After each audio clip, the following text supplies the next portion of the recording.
so steep.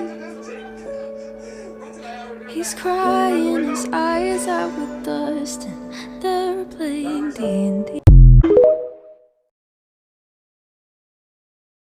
Now she got a 6-year-old, trying to keep him warm, trying to keep out the cold. When he looks in her eyes, he don't know he is safe when she says, she tells him, ooh love, no one's ever gonna hurt you, love. I'm gonna give you all of my love. Nobody matters like you. Stay up there, She stay tells up him there. your life ain't gonna be nothing like my life. You're gonna grow and have a good life. I'm gonna do what I got to do.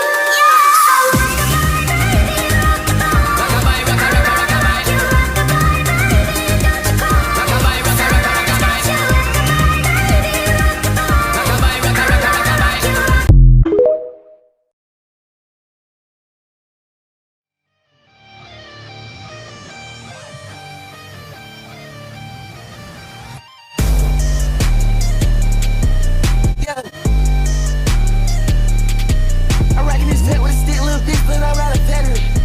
I think it's about time I switch my swag, but ain't not ready yet. I got a bitch, she dressing out like it's straight from hell. Yeah.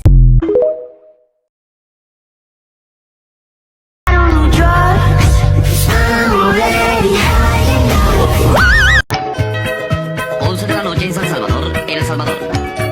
11 de la noche en Managua, Nicaragua. Me gustan los aviones, me gustas tú. Me gusta viajar, me gustas tú. Me gusta la mañana, me gustas tú. Me gusta el viento, me gustas tú. Me gusta soñar, me gustas tú.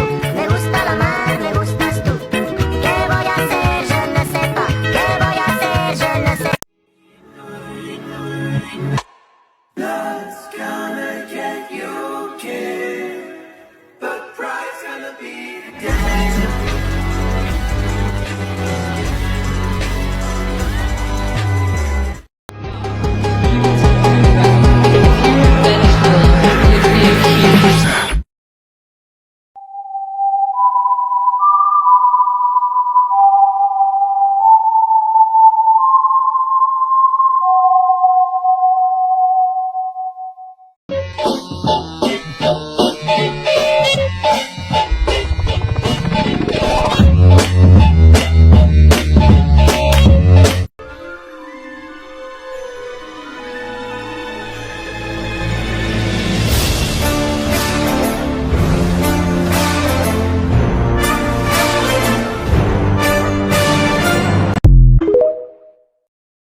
Look at me while you die, Batman.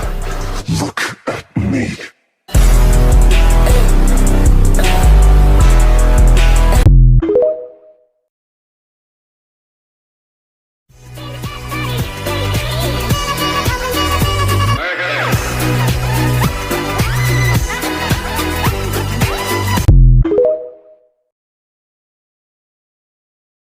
I would absolutely love to talk about this. I think a lot of people have said it before, but I'm going to try my best to reiterate. So I think the key to understanding why All the Young Dudes, it has so much more passion and real life meaning and it feels so much more genuine than Harry Potter is because J.K. Rowling doesn't actually believe in anything. And because she doesn't believe in anything, Harry can't believe in anything either. Harry's introduced into a society that is extremely flawed. The corrupt ministry, slavery of sentient magical creatures, the blood supremacy thing. If J.K. Rowling actually believed in anything and actually wanted her story to be meaningful to real life, she would have built up Harry as sort of the anti-Voldemort and had him win by embracing change and breaking the rules. But as we know, she doesn't, and she isn't, so throughout the most of the story, Harry is just a passive observer to all the injustice going on, and none of it particularly bothers him, apart from the prejudice against half-bloods because he is one. All he does is fight to preserve the status quo, and even going on to become an Auror, which is, essentially wizard police. And you may be thinking, Jasper, All the Young Dudes doesn't do that either. They join the war and then they die. But it wasn't trying to. It told the story it was trying to tell. At its very core, All the Young Dudes is a commentary about ableism and how it intersects with class and queerness. based on the author's own life experiences. The things it's trying to say about marginalization have so much more substance because they are central to Remus's life. His whole life is about this. Because he's poor and queer and half-blood and a werewolf, he goes into the story with this innate knowledge of what it's like to be a marginalized person who society doesn't necessarily care about at all. And for those reasons, he has this intrinsic but very justified distrust of the magical world from the beginning.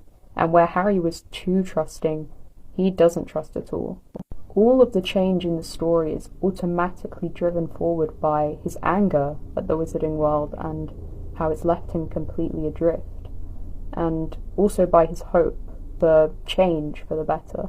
All the Young Dudes is a love letter to marginalized survival, written by a marginalized person.